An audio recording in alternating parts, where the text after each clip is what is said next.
முருகன் மாநாடு வந்து மதுரையில் நடத்துகிறாங்க. நான் கேட்குறேன், மதுரையில் அமித்ஷா வந்து நடத்துகிறாரு, குஜராத்தில் நடத்துவாரா முருகன் மாநாடை?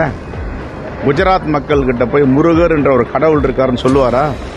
உத்தரப்பிரதேசத்தில் முருகர் மாநாடு நடத்த முடியுமா பாஜகவால்? தமிழ்நாட்டில் நடத்தியிருக்கிறோம்.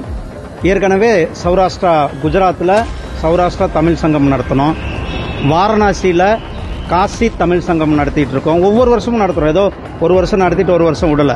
ஒவ்வொரு வருஷம் கூட காசி தமிழ் சங்கத்துக்கெல்லாம் உங்களுக்கு தெரியுமான்னு தெரியல. இதெல்லாம் போய் பார்த்துட்டு வந்தாங்கன்னா தெரியும். காசி தமிழ் சங்கத்துக்கு நான் இவங்களுக்கெல்லாம் அழைப்பு விட இருக்கிறேன். இவங்க எல்லாம் ஒவ்வொரு வருஷமும் நடக்கிற காசி தமிழ் சங்கத்துக்கு வந்து பாருங்க. அங்கே தமிழர்களுடைய கலாச்சாரம், தமிழர்களுடைய ஒற்றுமை, தமிழர்களுடைய வீர விளையாட்டு, தமிழர்களுடைய இலக்கியங்களை எந்த அளவுக்கு காட்சிப்படுத்தப்படும், உத்தரப்பிரதேச மக்கள் அதை எப்படி கொண்டாடி கொண்டிருக்கிறார்கள் என்பதை இவர்கள் நேரில் வந்து பார்க்கணும். இந்த மாதிரி ஒவ்வொரு இதுவும் ஒவ்வொரு பகுதியில் நடத்திட்டு தான் இருக்கிறோம். இந்த மாநாட்டுக்கு உகந்த இது தமிழ் மண், முருக கடவுள், தமிழ் கடவுள். அதனால நாம தமிழ்நாட்டில் இதை நடத்தி கொண்டிருக்கிறோம். நன்றி.